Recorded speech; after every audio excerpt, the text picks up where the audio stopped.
Today we are looking at the legendary Kuwahara ET, and the reason we're looking at this particular bike is because in a recent moment of eBay madness I became the owner of this 1982 ET frame set, which we'll have a closer look at later on. The Kuwahara ET story began when Universal Studios approached a Japanese company and asked them to provide some BMXs for the ET film. The bikes that Kuwahara supplied were the same model that their pro racing team were riding at the time, the KZ1. Only the bike ridden by the character Elliot in the movie had the red and white colour scheme. There were other colours such as this original cream and brown model from the film. The film ET was released in 1982 and the Kuwahara ET BMX was released in the same year, but Kuwahara didn't simply release a KZ1 in ET colours. The head tube gusset was the same, giving the bike a similar look, but otherwise the frames were different. Particularly the rear triangle, which was loop tail, had different dropouts and was the same as the Kuwahara Nova. There were three different variations of the Kuwahara ET, the original, the replica and the budget Apollo. The original was the high-spec version pictured here, which had a Tange tri-moly frame, Tange chromo forks, Yukai speedline rims, Sagino alloy chainring, chrome spider and stem, KKT alloy pedals, an Alina seat and Diacomp brakes. The cheaper ET replica version had a high tensile steel frame, the same full chromo Tange forks, chrome Yukai rims, a steel chainring, a Win slant stem and steel cage pedals. In the UK the original and the replicas were available with black components, and in the US it was also available with gold components. There are around 140 ET originals and replicas on the BMX Museum, which date from 1982 to 1983.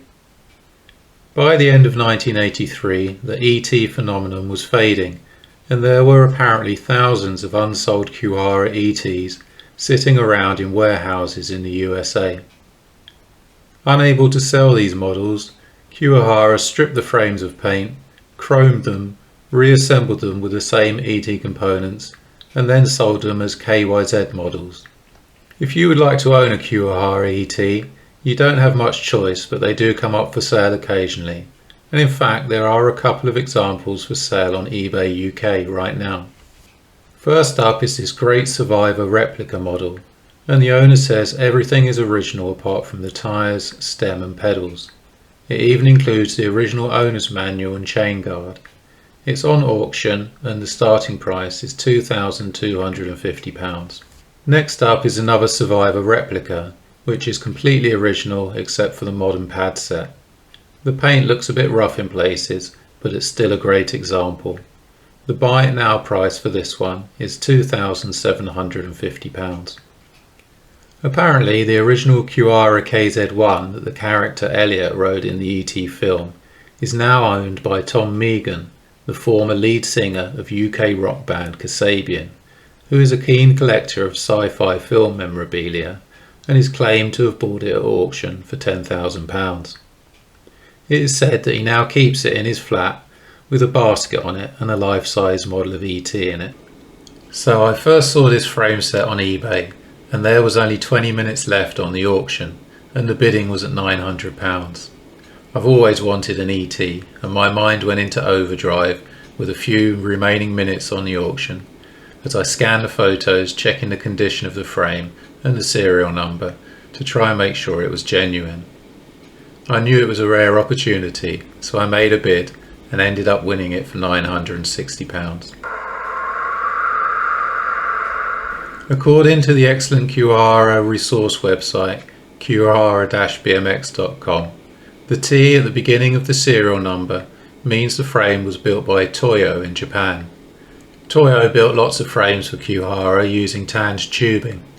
The first number indicates the year. On my frame it's a 2 for 1982. The letter E represents the month, May, and the last 4 digits mean this was the 1842nd frame built that month. Apparently the higher spec ET original tended to have neat worlds, and the replica had globby worlds like these. so that would make my frame set a replica model. Since getting the frame set, I've built it up a few different ways. Firstly, I tried it with red and blue components, including a Cashimax Aero seat, a ProNeck chainring, a Diacomp MX brake, the red Hatter headset that was included in the sale, and blue pedals, chain and tough neck seat post clamp. Next up, I tried a black and gold theme with some gold ProNeck bars and array of 7X wheels, plus the black and chrome Sagino chainring. And finally, I built it up looking more like a standard replica in black and silver, with a steel Takagi chainring and some silver array arrows.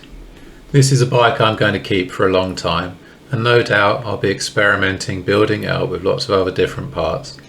That's it for now. Thanks for watching.